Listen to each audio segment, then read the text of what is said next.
Hi, my name is Rachel Coventry and I'm with Curtis Orchard, and today we're going to be inspecting the hives. This time of year I really want to look and see if the queen is laying brood, and I'm also going to do a mite count. So let's just dive right in and check it out. So this is emergency feed. I've been putting pollen in here as well, and I'm just going to go down below. We'll take this off just as soon as we get past the winter and we're for sure into spring.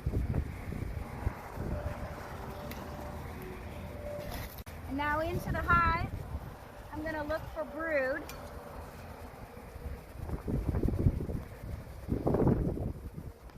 I just give them a little puff of smoke, but they're really not coming up too quickly, so that gives me some time. A lot of them are bringing in pollen. So there's a bunch of pollen on that's been packed in. And that's great because the queen needs to have pollen, or the worker bees need pollen in order to feed the brood. And the queen will start laying brood once there's adequate resources. Nothing yet, just bees and pollen and a little honey maybe.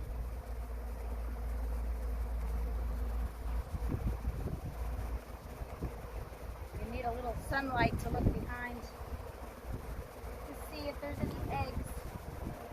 They're like little grains of rice. They're so tiny. Don't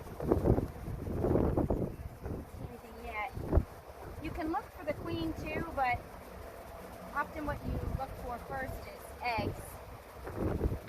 Oh, I found the queen. If you get right in close, I can show you. She is right here.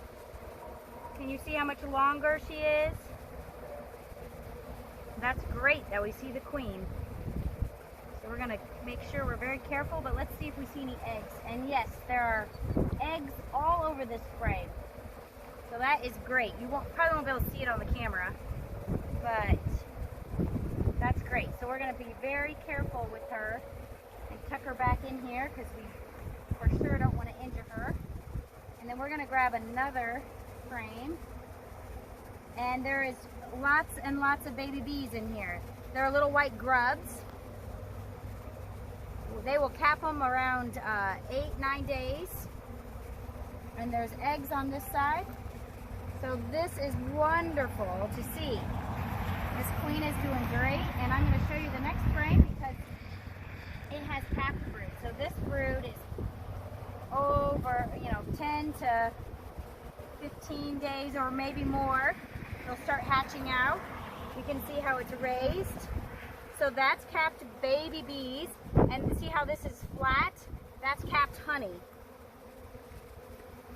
So this is great, and this is a really good pattern. You see some empty holes, but they're actually filled in with more brood. Very nice. So now what I want to check is I'm going to check for mites. Now, if you've heard me talk at all about mites, varroa mites are the worst destructor of a beehive. If in comparison, it'd be like if you had a parasitic mite on you that's the size of a dinner plate and it's sucking your blood. That's what these mites do to the bees. So as a beekeeper, I have to keep on top of it and keep testing and checking and making sure. So I have this method. It may look a little rough, but it doesn't kill any bees. So I'm going to take a frame and I'm going to shake it into my container, and then from there I will put it in this jar, and I will dump some powdered sugar on them and coat the bees with powdered sugar.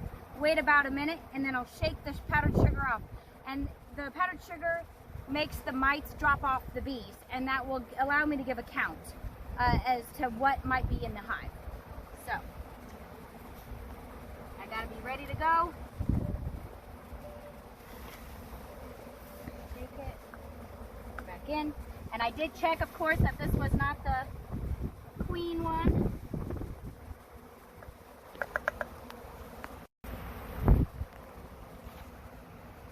Put a scoop in.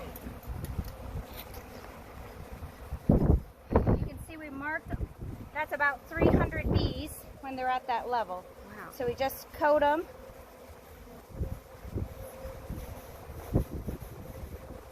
we'll let it sit for about a minute while I put the rest of the hive together.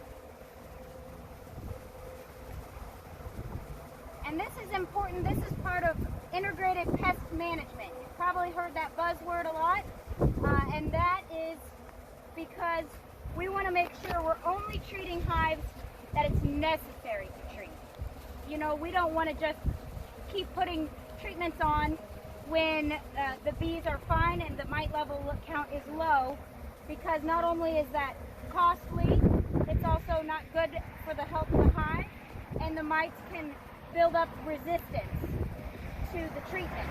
So it's really important that we have a method for monitoring the mite loads. But it doesn't take much before the mites can quickly overcome the bee population and you'll lose your entire hive. So I credit with that a lot of good management is critical to helping a hive over winter. So I'm not going to close it up just yet because I want to dump the leftover bees from the sampling on there. So I take my lid and I'm going to shake off the powdered sugar. It doesn't hurt the bees. And then I'll dump them on there. They look like little ghosts. It's kind of funny. So but it actually is good because the bees will groom each other. And if there are any other mites on there, they'll take the mites off of the bees. So one of a natural treatment is to actually dust powdered sugar over the bees. It's only so effective because it's hard to thoroughly coat all the bees in a hive with powdered sugar, as you can imagine. So now I take a little bit of water. I don't want the bees to get wet, so I'll try and blow them off there. I don't want them to get stuck in my sampling. But they're drawn to the sugar, of course. And then I'll pour a little water to melt all that powdered sugar. And then I'm looking, oh, I see 2 mites. I don't know if you can see it here. I'll hold it steady. They're real tiny, but you can see them right there.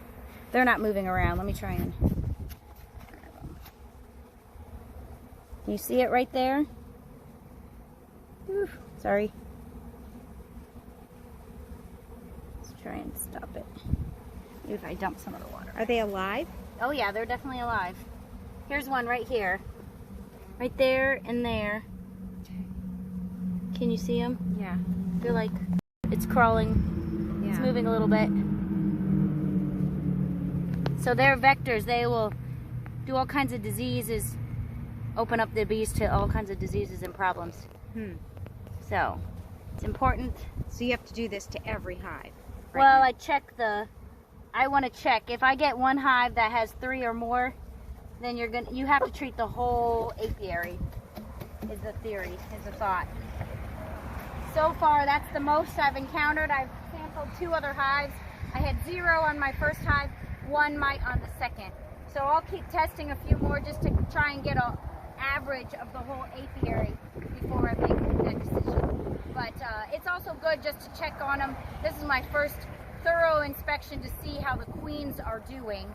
And so far, all of them have good populations going. So keep following along, and thanks for watching today. Crawling. Can you see this bee? She's got pollen on her back legs. Yeah. So this is a female.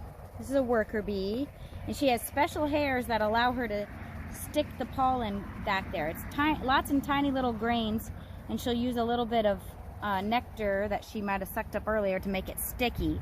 And then once she gets to the hive, the other workers will pull that off of her and she'll store it within the hive.